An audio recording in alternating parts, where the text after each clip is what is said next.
Peace, y'all. Welcome back to another episode of the Klyph Notes podcast. I am your host, DJ Klyph, and I'm excited for this one, man. This is one that I've been working on for a while.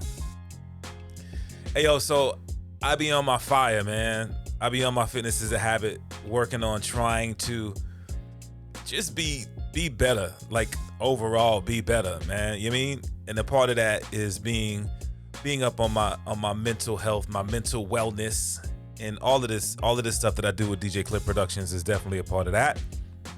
I also be trying to be up on my physical wellness. You know what I'm saying? I be trying to get out and get my run on a little bit.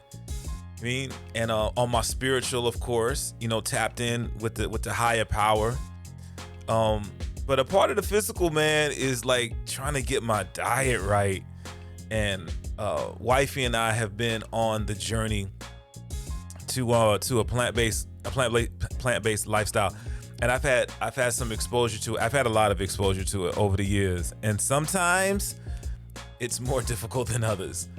But there's so many options and opportunities, some better than others, and the one that we're gonna talk about today is definitely one of the good ones, man. I had a chance to meet this cat a while ago at a pop-up event that we did. Shout out to my guy, Pierre Jury. And it blew me away, man. He blew me away with his skills, his talents as a chef, but even more so just his heart, man. Like, he's just a good dude.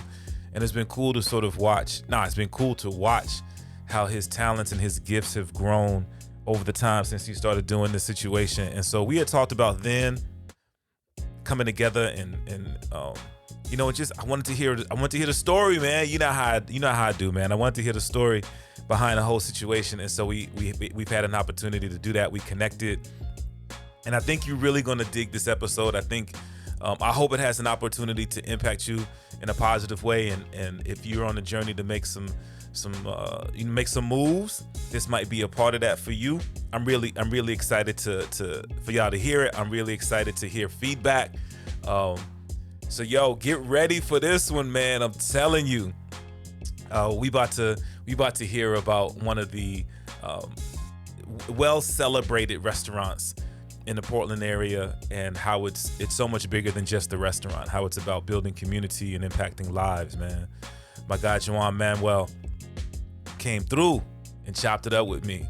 We talked about Plant Based Papi on this episode of the Klyph Notes podcast.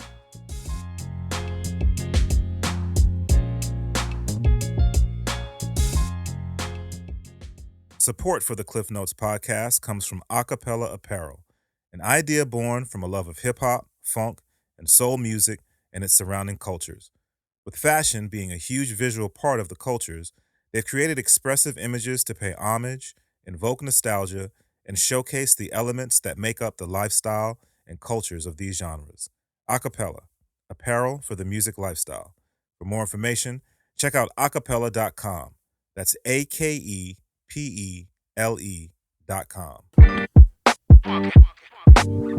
Yes, yeah. It's another episode of the Klyph Notes podcast, available everywhere you get your podcasts. Have an opportunity to chop it up with a cat who I've known for a minute. We've been talking about getting together, and just, man, for me, just watching the journey has been really cool to see how things have grown, and just really honored to have an opportunity to get with you. And I know some of the story because we've kind of chopped it up a little bit, but things have grown so much. It seems to me like it's been really fast, but I want you to break it down for him, man. Let him know who you are, B. My name is Jewan Manuel. I run a business called Plant Based Papi here in Portland, Oregon. Yeah, that's who I am. Flint, Michigan, born and raised, and now I'm way out on the West Coast, way up north with a bunch of Subarus and Birkenstocks and living my best life, man. Vegan restaurateur. That's what's up, B. So let's start with that, man. Since you mentioned it, how you go from Flint, Michigan to Portland, Oregon? Man, I had a really grateful expansive childhood. My family was super expansive. My parents were actually in the music industry. They had a band called Mixed Flavor, and we would like not just be in Flint, you know, and we had that little tours that they would go on, and we had a big association with travel when we were younger, which, you know, not saying we lived in abundance, but at least we had that association to go to different places, experience different cultures, things like that, which helped tremendously. And my brother specifically, he pushed that music thing to the max, and him and my mother moved to Los Angeles when I was in elementary school. Like, you know, my parents are still together. They've been married for 38, 39 years, something like that. But at that time, my brother had a career as a child as like up and coming star, signed to Warner Brother Records. So they lived out there. So I kept flying to LA, West Coast, going up and down the coast. And I told myself when I got older, that'd be something I would always aspire to do, because, you know, it's such a different lifestyle out there and out West, you know, where I am now. And yeah, that was a thing. So I came from Flint, went through the whole process of being raised there. And eventually when I got my bearings, packed up my car and I drove out to Los Angeles when I was 21. Oh, word. That's what's up. Yeah. And then I'm trying to think, when I met you the first time, there was an event. Shout out to my guy Pierre. He pulled me into an event, an outdoor sort of a pop-up event that we did over in Chinatown. Yep. And you set up the spot, the pop-up spot, went over after tacos. Yeah. And so I went over after I was done. Wifey was out there with me, and I got like the mac taco.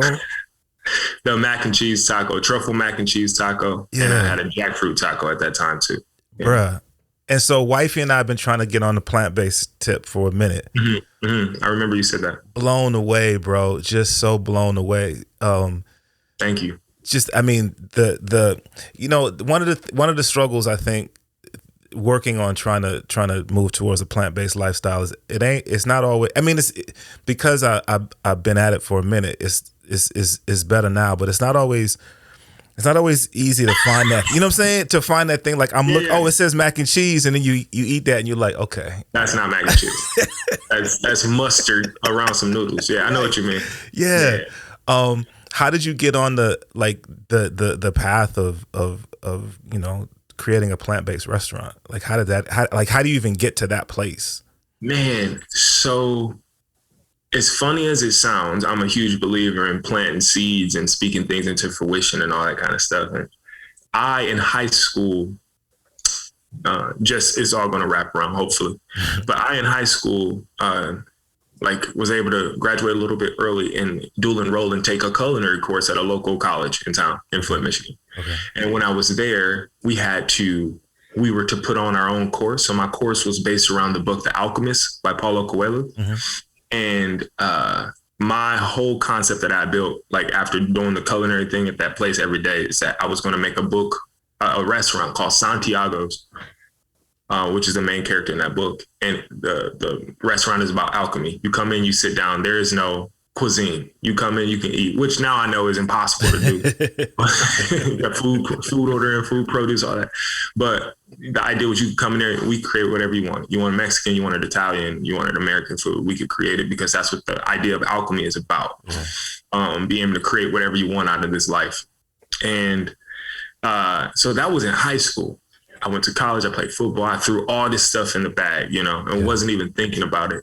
And lo and behold, through the stars aligning, I've ended up in Portland, Oregon, working for myself. And I had a bunch of time off, you know, maybe 18 to 20 days a month. I didn't even work. Oh, snap. So I just sort of tapped into what was ordained already and purpose. And I just started cooking at home. You know, I saw people blogging and you see all this stuff. It's like, yo, I can make that, you know, because I've just, ever since then, I've always either worked in the kitchen or been a home cook.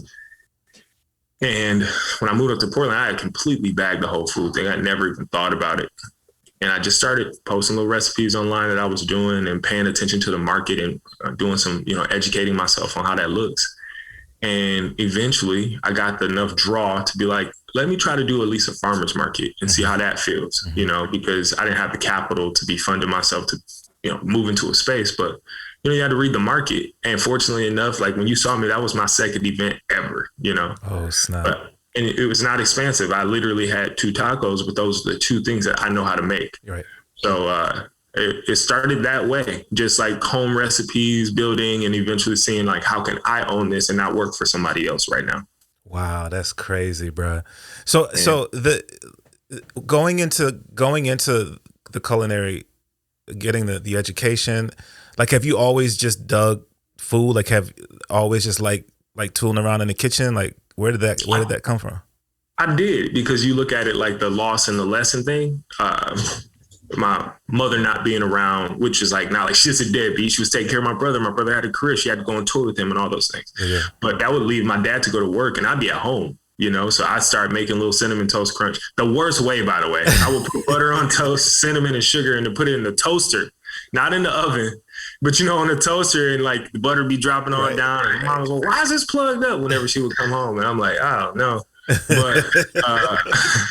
But, you know, I would start, you know, because it's early in the morning. My pops had to leave for work at 5:30.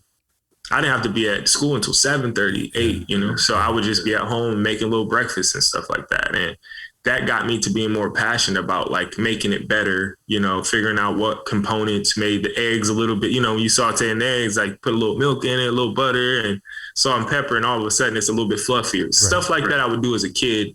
And I knew that I was passionate about that, which led me to even, you know, doing that dual enrollment at the local college, because I knew that was something, aside from sports, I've always played sports in college too. But aside from that, it was just one of those things that I just had a organic growth towards. Yeah. Yeah. So what'd you do in college in terms of sports, in terms of athletics? I played football my whole life. I've been a quarterback in my whole life. I played basketball, ran track, did all those things coming up. But I was passionate about football for a while. It was nothing I never wanted to take to the limit. But, you know, I went to Central Michigan University, D1 University, played some ball there for a little bit. Did the whole classic story, got hurt, didn't really follow up on it. But it was great. I really, truly enjoyed it, learned a lot. It was one of the best experiences of my life. That's what's up, B. Yeah. So you go through the culinary program, tooling around in the kitchen. At what point do you decide, like, I'm kind of feeling the plant-based lifestyle? Okay. That was separate. So I moved to Los Angeles, sort of lost myself and found myself while I was out there. Nothing dark, but, you know, you move from a kid 2,000 miles away from home with no money and you're trying to scrap it together. And I remember sitting down one day and I knew I wasn't as active as I used to be. And once I started training again, I'm like, my recovery was just, you know, I'd be sore for 3 days. Like, dog, I'm 24. Why my whole body hurt? You know, I'm looking up Epsom salt baths. And then that's when I particularly started paying attention to diet. You know, what's the energy that you're putting into your body? You know, I was eating McDonald's and Del Taco every night and doing all that stuff. And once I got to working out and training, getting passionate about it, I started being like, oh man, what is, you know, quinoa or quinoa? You know, I'm just like, but you know, you don't know it at the time. Right. Like, what is this? Why people out here drinking spinach shakes, you know, but LA will do that to you, but in the proper way. Health is important, man. So that truly was the driving factor, was to nourish myself more, because I couldn't recover fast.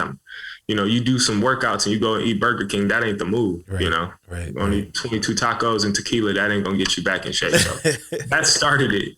And then, you know, from me doing that, I started saying, like, how can I make this for myself? You know, like what components of these? Because you don't got no money. I'm going to the grocery store now, dog. I got to eat all week off this $45 that I got in my pocket. So that drove it. And from there to recovery, it just sort of met in the middle. That's what's up. It's interesting, bro, because, you know, it's I think living in one of the cool things about living in this area specifically, and it sounds like even maybe to a greater degree down in LA, is that you do have options. You have the opportunity to eat a plant-based menu. You know, when I travel, I just had an opportunity to go down and visit some folk down south, and just where I was, you pull up the Google situation and the everything's chicken. I mean, which is cool. I mean, you know, you do what you do, but I feel so grateful to be in this area where if you decide you want to go out and eat, like, you have many options. And then, as you mentioned, once you moved up here and kind of started looking around and seeing what was available, but was there any sense of And I guess I should also say, Portland has also been known as a place that, you know, restaurateurs kind of come and start things up and build from there. So, was that influential to see that, hey, this is a place where people are kind of into plant-based lifestyle? Like, this is a place where maybe I could do something like this. It is one thing to touch on, going down south and seeing the food deserts that exist. You know, for me living in LA, changing my lifestyle, going back to Flint, it's like I can't find kale. You know, avocados are rare. You know, that kind of stuff is sort of sad when you think about it. You know, people be alkaline water. What do you know? We got Everfresh, you know, whatever the drinks is, you know, that kind of Irish Springs. And I'm like, okay, cool.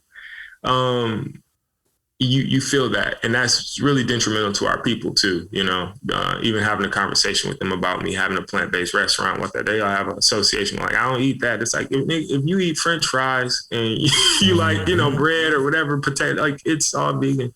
That is, you know, you just have an association with tofu or whatever they trick them out, which is unfortunate. But moving to Portland from Los Angeles, gaining that lifestyle, going to the veggie grills and then the better places in town. Not name dropping, but you know, Gracias Madre, Nick's on Beverly, like these are great vegan restaurants. And then I moved to a place like Portland and they have great vegan options, but they didn't have a lot of that. So they do entertain. You can go to a bar and find a nice vegan burrito somewhere, you know, all that kind of stuff, because that's what Portland provides, which I thought was super dope. But there wasn't a lot of cohesive vegan restaurants aside from Excusa. Man. I gotta have Puppy in the video. There's a lot of vegan restaurants that like didn't really exist on the scale that Los Angeles does. I mean, there's some places in LA you can get some fire stuff that you would never be able to tell. It's packed every night. You know, it's a good vibe, you know, people spend money on it. You can go to Hollywood and West Hollywood and find some of the best vegan food you ever had in your life, which is a huge difference. And I just didn't feel that in Portland. So I knew that there was a gap somehow, some way here that I wanted to be able to fulfill. And I guess that's where that thing came from being from Flint. There ain't nothing out there, which I'm sure the South, you can see that they're just trying to serve the same thing because it's a market, you know, supply and demand. The people eat chicken, give the people chicken. But out here, I noticed the same thing, like tacos. There's a lot of great, authentic, cultural Mexican food that is vegan in Portland too. Mr. Cone's, there's a spot on Alberta, I forget the name, but you can get that there. But for me, it was just like, what about a mac and cheese taco? What about this innovative food that I've seen down in LA, which I never seen a mac and cheese taco. I was just throwing some shit off the cuff, right. See if it will work. But I didn't see a lot of that innovativeness here in Portland. You saw the classic things that everyone would always eat. So that I noticed that there was a hole in that market and I wanted to fill it. I didn't know how, but I knew I could make those two tacos really well. And I just went from there. That's what's up, babe. It's interesting, man. You know, when I think about my personal journey coming up early on, we didn't have a lot, you know what I mean? And so talk about eating out, it wasn't a lot of eating out anyway. And so at the house, it was before I've even heard the term vegan. Like, we were just vegetarian. We just didn't eat meat. You know what I mean? Yeah. And mom would make like the meatloaf from plant-based ingredients, and it was just kind of the thing that we did. So it's interesting, just with my senior level of experience being on this planet, just to see how this thing has grown and it's become, it's really become the opportunities and the options are truly plenty. Yeah, endless. No. Exactly, man. Go in the grocery store, there's whole sections of, and that's a lot of processed stuff, which is one of the things that one of the things I've seen you talk about, like in terms of creating menus and the things that you offer to people. Like your thought process that I've read is like, let's be plant-based, not plant like the plant that processes food, but like plant that comes out the ground. Yeah. That's huge. It was one of those, I'm competitive. Played sports my whole life. I'm competitive. And one of those things for me, I would sit at home and be trying to work on recipes for 8 hours sometimes, you know, doing different variations of different things. That was my thing. And a part of that became like, how can I make this, but myself in a own way, and start using different ingredients that a lot of people never heard of that are similar to the texture of meat, but aren't overly processed, soy based, all the made in some chemical plant because vegan food is not healthy food. You know, there's an association that people think that just because you're vegan, you're healthy. I can eat bad as hell. Right. You know? Oreos and French fries all day, baby. Fast. But I wanted to see how I could actually use actual plants from the earth and fruits and vegetables and things like that to make whole meals, which, you know, a lot of people have a disassociation with that. But like my chili roasted jackfruit, I worked on that for years, you know, and getting the process of what texture would make it make sense. But if you shred that stuff up right, season it properly, it tastes just like chicken. Like a lot of people can't tell the difference, and things like that I'm passionate about. My cheeses, a lot of people use a lot of things for their cheese bases. I use cashews for all my cheese bases. Yeah. And a lot of people are like, how is a cashew turn into a cheese? But how does that milk turn into cheese? How does that milk turn into cheese? You know, you just follow the same components of that. But I'm huge on using like actual plants, and hence Plant-Based Papi and the whole idea behind the name and everything like that. Yeah. But yeah, you're right. I'm huge about that because, again, just because it's vegan doesn't mean it's healthy. No doubt. All right, so you touched on it. In case people haven't like read the articles, or you know they don't know, they're hearing of Plant-Based Papi for the first time. We should probably let them know where that name comes from. Okay. I moved up here with a group of people from Los Angeles. We were all super focused on sports modeling at the time, and we lived in a house, work out all day, but no one cooked, you know. And I'm from that lifestyle of like, if I'm grinding it out, I got to make my food at home, you know. And which I'm realizing shouldn't be a rarity, but it is, especially in the Black community. People like, you know, unless it's like soul food Sundays, you're not really getting no quality day-to-day meals. So anyway, I would cook for everybody at home. We're huge Drake fans, and I want to say a Drake album had recently dropped. And of course, his Instagram moniker is Champagne Papi. Right. And one of my friends, Jade, who actually texted me today, I haven't heard from her in months, but she sent me a message earlier today. She lives out in Hawaii now. She was like, all right, Plant-Based Papi. I was cooking in the kitchen. And it was a joke, you know, at the time, and we just laughed about it. And she would always call me Plant-Based Papi from that moment forward, jokingly, because, you know, the affection with the music from Drake and us always cooking together. And that was like a thing for us. It made it feel like home here for a while. Yeah. And so when I did start my moniker, and I was like, I'm gonna start it on Instagram as Plant-Based Papi, jokingly, you know. Mm-hmm. And now I got to stick with it, you know.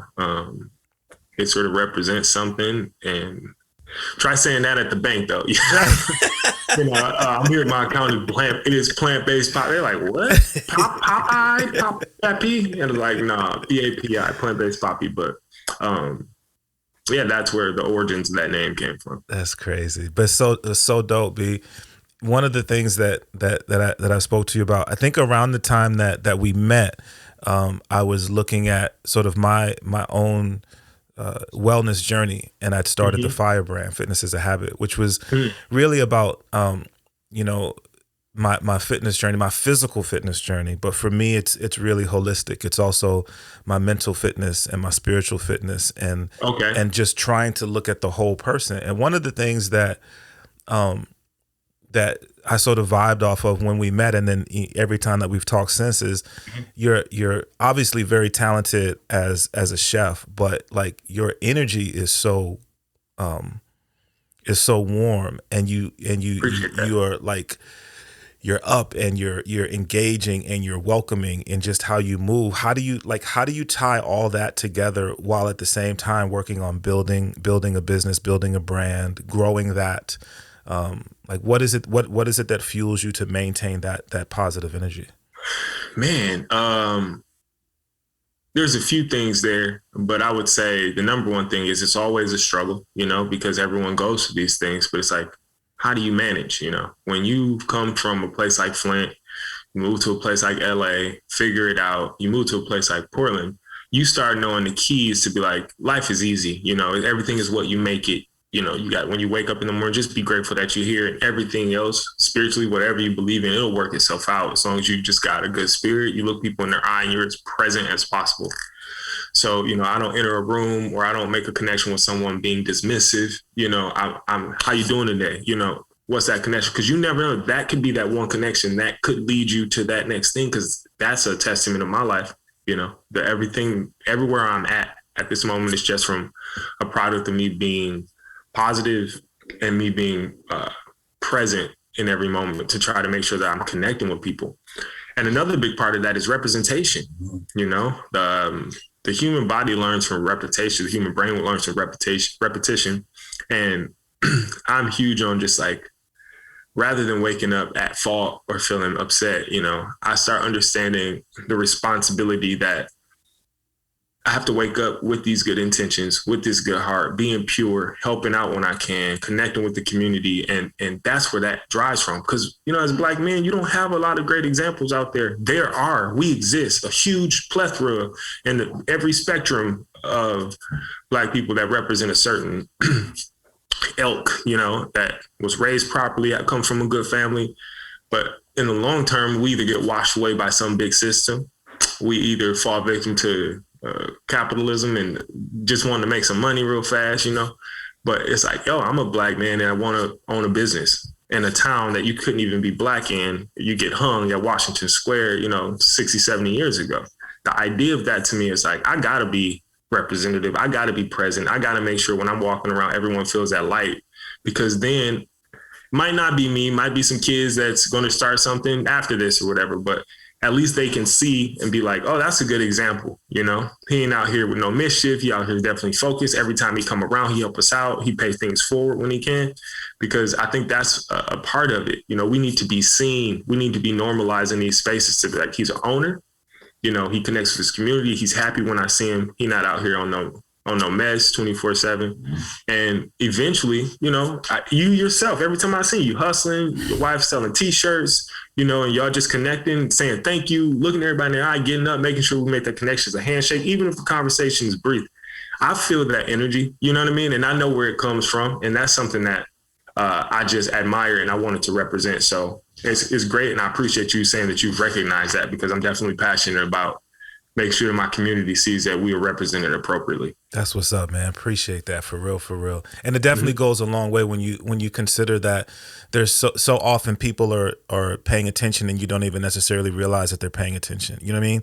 Not on some like, oh, people are watching me. It's like, no, as you move through life, people just pay attention to how you move. And I think that it's important to talk about that so that we all can remember that, we all can be reminded of that. The sort of on that idea of the examples that you set and what people get to see, bro, your Instagram game is nice, man, in terms of like the way that you post your joints. And like I know that people have come to the restaurant from out of state based on what you've put up there, man. That's man, big ups to you, bro. Yeah. I don't even know, man. If you pay attention to my old posts on Instagram, it's literally some of the same ideologies, same posts, same font, same this, same that. I used to post videos that I was definitely passionate about in the past that, that I don't know, algorithms change and the hardware on Instagram is different now, so it doesn't do the same things. But it just blew up and it's still blowing up. I get on there daily, I got 82 messages about, are you serving this at this restaurant today? Or could you try to make something like this? And it's just one of those things where like, if it's feeding me, I should feed it.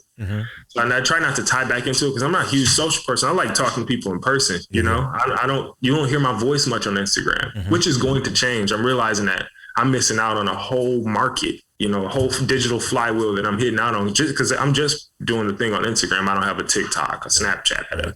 I'm not really that active on Facebook. So that's going to be my next thing. But as far as showing recipe videos, because that's another thing we don't have. There's some out there. I've been researching it, but there's not a lot of Black men represented appropriately in that space.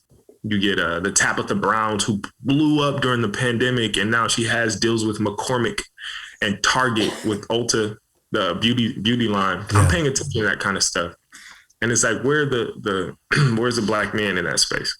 No doubt. And I do have some people I admire, Badass Vegan, Tori Washington, who's like a vegan bodybuilder, but there's not a lot just throwing out recipes and representing. So how that's blown up, it's been great, but I'm going to try to tweak a few things. You'll hear my voice more. You see me posting videos and me showing recipes or welcoming us into the restaurant to see how we make certain things, because it's a market that I'm missing right now, and I know that I am. But yeah, Instagram is crazy.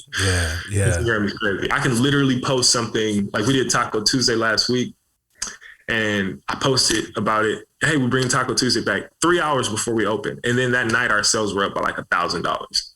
Wow, bro. Which is like, you don't even, we were crazy busy.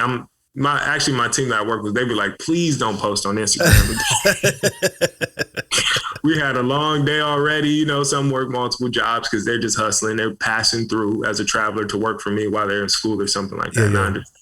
But it's so funny because they're like, did you post on Instagram about food today? Because we know how busy we'll get if that's the case. But that's cool though, I've been able to generate my own little like ecosystem when it comes to direct to consumer, because I have a physical space that people can come support. Well, I want to get in. I want to get into that as well, man. About how that's become a thing, but not just a physical space, but it's grown into even bigger than that, man. Let's do this, man. I want to take a short second to shout out Akepele Apparel, who is a sponsor of the Klyph Notes podcast, man. They've been down with me for a minute, and really good people. Another local small business in Portland, based out of Portland. I'm rocking the Cedric Boulevard Hip Hop Boulevard sweatshirt right now, man. And they have released new lines this year, and I hear that there's rumor that we may be doing another pop-up here soon, but check out the website and you will definitely find something there that you're going to want to rock, man. Akepele Apparel, AKEPELE.com. All right, we're going to take a quick break, come right back, some more with my guy, Plant Based Papi, right here on the Klyph Notes podcast. Yeah, y'all, we're going to get right back to that conversation with my guy, Jewan Manuel. But I want to take a second to say, consider checking out the Fire brand, man. You know what it is. It's about wellness. It's about physical wellness. It's about mental wellness. It's about spiritual wellness. We bringing it all together, man, because it's holistic. Every single part is just a piece of the whole. Check out the fitnessisahabit.com website. You can check us out on social media at Fire. Fitness is a Habit.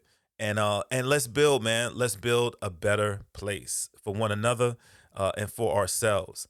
And then also, man, if you feel and dig what we've been doing for a minute with DJ Klyph Productions, consider making a contribution. You can hit us up on Patreon, DJ Klyph. Make a small monthly contribution, and it really allows us to continue to do what we've been doing, which is bring you great content like this, man, like the Klyph Notes podcast, but also content like the Welcome to the Neighborhood radio show, the Rhythm radio show, the Fire podcast, and, even some live events like Mic Check. So once again, man, if you dig what we do, if you believe in what we do, and if you want to make a contribution so that we can continue to do it, then become a patron. It's Patreon, DJ Klyph, DJ KLYPH. You know what it is.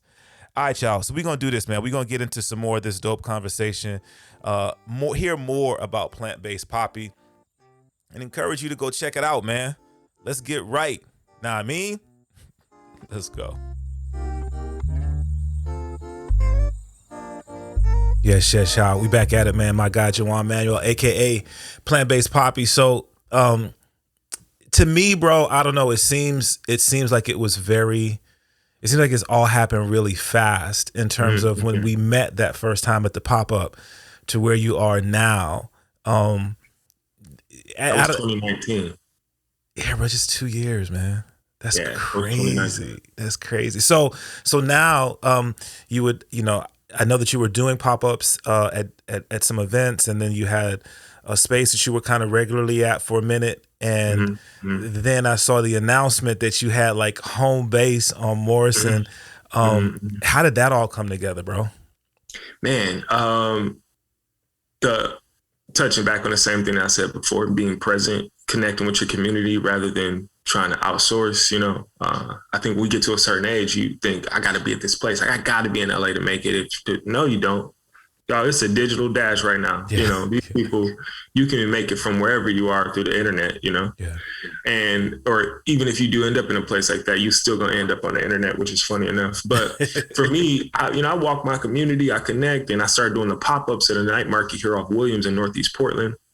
From there, my lines started getting long because I had nobody coming at first, which I was totally okay with. You know, I'm just trying to get this stuff. I wouldn't tell my friends. I didn't tell Pierre. Barely knew what I had going on when I did that event. Yeah. That I first met you at. Oh, word. He was like, you got a taco stand? I was like, yeah. Man.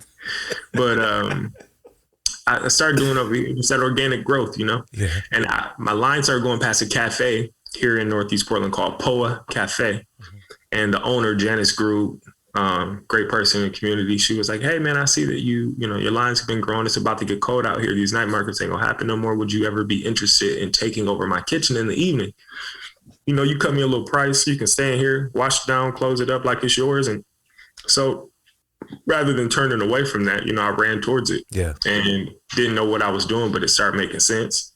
And that ends up being like an abundance of people. And I did my first Instagram promotion for like $7 or something like that. Yeah. Promoted like those photos that you see on Instagram. Mm-hmm. And I remember before I opened up the cafe that even 23 people were in line already. And I'm like, what is happening? You know, because I could feel that the energy was different. Mind you, it's just me in the kitchen. It was horrible. People had to wait 1 hour and 15 minutes to get some food, whatever. Which I respect people's time, but you know, I had yet to know that it would be that big or popular. And it was like a thing, you know. And I'm not gonna hold you up. I like that energy, you know. Mm-hmm. I felt like, oh, this is something. And not only is it something, I'm just connecting with people through my purpose. Yeah. You know, I realized that this whole passion I got, because cooking is art to me. When nobody was watching or people pay attention now, I was just cooking. Yeah. You know? So Janice let me do that. That got so busy and popular to the point where, you know, we had to do pre-sales. And one of the pre-sales, we did 103 tickets in 3 minutes. Like, online. Like I refreshed my emails, 34 emails that just came through with orders in 3 minutes. So that sort of drove me to be like, all right, you know, Janice has done you a good service. I had to start throwing out into the ethos, what's going to be my next move? And of course, how the universe works. One of my friends, Twee Fam, that owns Mama Duke right there on Morrison, was like, yo, the spot next to me is open and they're looking for somebody to take it, you know. Yeah. It's an old cafe. It's not the best of situations, but so I don't know what made me do it, but I said, okay. I never opened a restaurant. Ain't like I had a stockpile of investors behind me. I made a little money from doing the pop-up. So I just took all of that, reinvested into myself, into that space. And we opened it December 19th of 2020. And it did what it needed to do there. And I wanted to renovate the space and do so much more, man, because we used to get swamped busy, like sell out and have to close down for an hour to restock, because we would go through the entire weekend's inventory, you know. Yeah. And start serving again. And I just wanted to do better for the community. So what I decided to do is shut that place down until I can paint the walls, do some ventilation things in the space. And then in the meantime, we did 100% kitchen partnership with Bit House Collective, which is on Morrison and Grand. So it's 8 blocks away from our original space, which is associative, technically the Buckman neighborhood still. And then aside from that, I partnered with Eric Bowler and Ben Humford and what used to be the old Jackknife space. I'm 100% kitchen partner in what is now the Fortune Bar inside the Sentinel Hotel in Southwest Portland. So with those 2 things in my portfolio, and then I'm working on a third space, and I'm trying to bring it home back to Northeast somewhere in this community is the idea. So I don't know what that's going to look like, but I have a few different concepts to bring to those spaces. So, but for now we're at Bit House 5 days a week, Tuesday through Saturday. Fortune is a 7-day-a-week gig. We're serving food out of there 7 days a week. I have kitchen managers over there. I'm bouncing around cooking, you know, helping people out in different spaces. So that, and then I have one other concept that I'm actually working on. I'm really excited about. I have a meeting today about it. And I don't know, man, if it wasn't meant to be food, but if this is going to be my conduit to help me support and my community and change any kind of generational curses that I may have throughout my lineage, so be it. It's gonna have to be me in the kitchen and these fry burns and marks that I get on my hands all the time. And I'm sort of cooking through that. I'm not cooking for the passion of food. It's just an art for me. I do it regardless if nobody was watching, or I do it at home, period. Yeah. But the identity that Portland has been so supportive in helping me grow to where I have been, or where I am, and foreseeing to understand that that's a responsibility now. I've been feeding back into it. I want to give people all the spaces, and I want to bring in kids from these communities to learn about a plant-based diet. I want to do some sponsor some scholarships, send some kids to school for business, not just food, because me being a young Black kid, I have a bit of a lineage in business, but I don't know. You go in these meetings, nobody that looks like you with none of your influence talking about a bunch of stuff you don't know. Yeah. So we have to make sure we take into importance how good it is to educate ourselves. Yeah. If we don't understand something, ask somebody, get a mentor. All my mentors are women, by the way, which is, it's organically happened like that. Yeah. Every person that's helped me, Fatu Akiri that works over at Akadi, the restaurant, she's been a huge influence. She was the first person to let me start using her kitchen when I would do like catering gigs, because you need a certified kitchen to use some of that stuff. Yeah. Janice over here, like I said, at POA, she let me utilize her kitchen. There's a few other women that, break me down on business stuff that I need help with. And it's like, that happened organically. Yeah. It's like, we got to uplift our women, and we got to educate ourselves as a Black community to sort of power drive our way through this, because it don't look like us when I'm taking some of these meetings right now. And that's okay, because that's what myself, Ian from Dead Stock, homie Amir, I saw you did a podcast with him recently. Yeah. He's a good guy. And you can see that we're trying to make, put our foot in place to understand that we're real business people trying to make a real impact on our community. No doubt.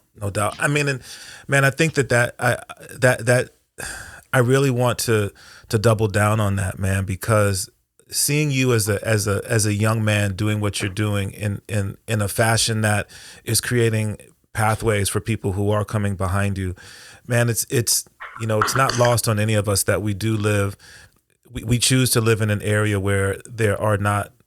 We are in the minority, and that is something that's an ongoing battle. But it's not just an ongoing battle in 2021. It has been, and it will continue to be. But to create opportunities and avenues, and at the end of the day, just encouraging and letting people know that they can do it. That Absolutely.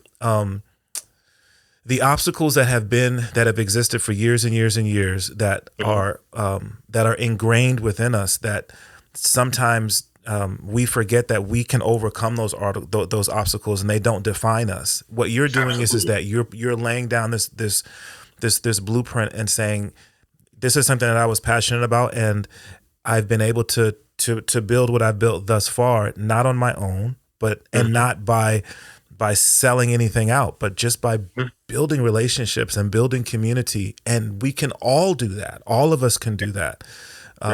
So I want to celebrate you for what you're doing, the message that you're putting out. I think that aside from what you're doing as a businessman and as a restaurateur, what you're doing as a human being and as a Black man on this planet, in this state, in this city, I think, big ups, bro, for what you're doing.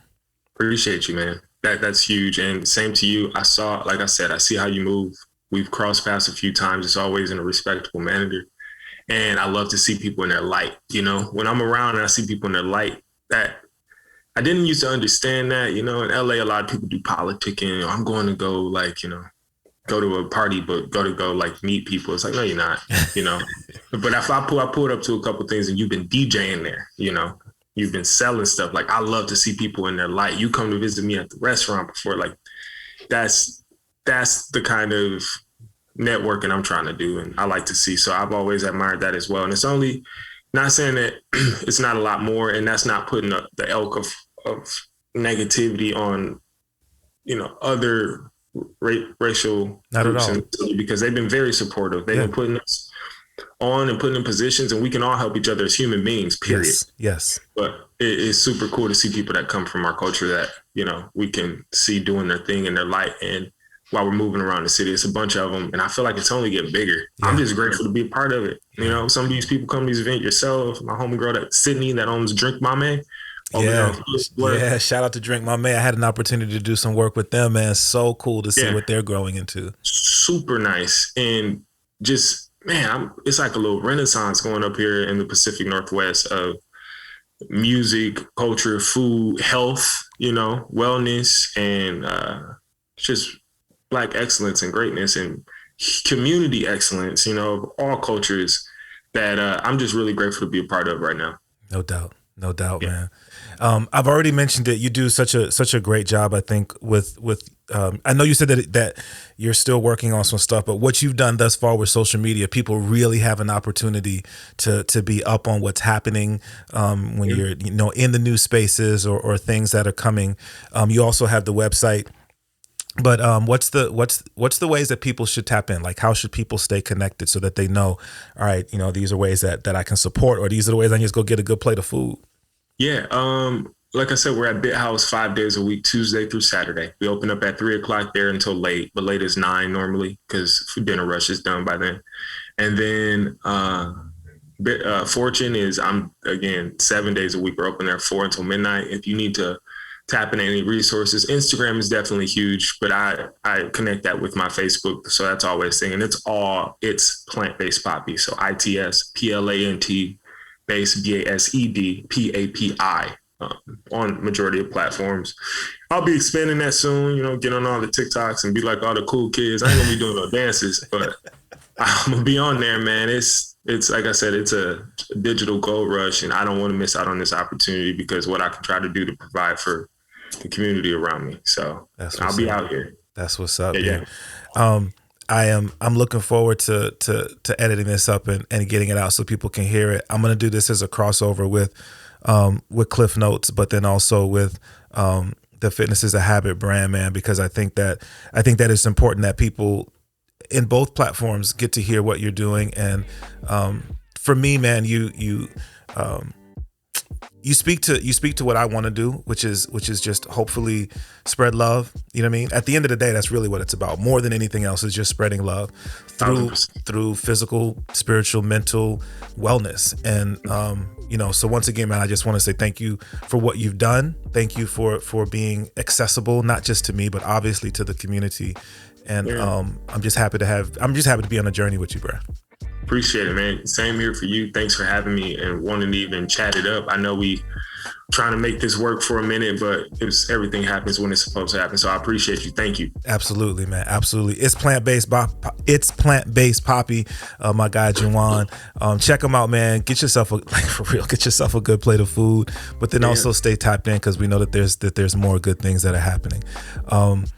Once again, man, you can check out the Klyph Notes podcast everywhere you listen to podcasts: Apple Podcasts, Spotify, Google, Pandora, Audible, like literally everywhere. You can also check it out at klyphnotes.com. If you have questions or comments, you can hit me up on the email klyphnotes@gmail.com. And then also check out the Fire brand, Fitness is a Habit, fitnessisahabit.com.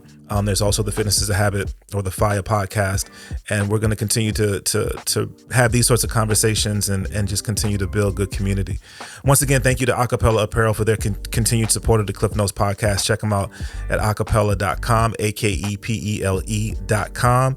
And last but never ever least, big ups to the homie, Theory Hazit, for creating the official theme song of the Klyph Notes podcast. All right, y'all. Until we have an opportunity to do this again, y'all be blessed. Peace.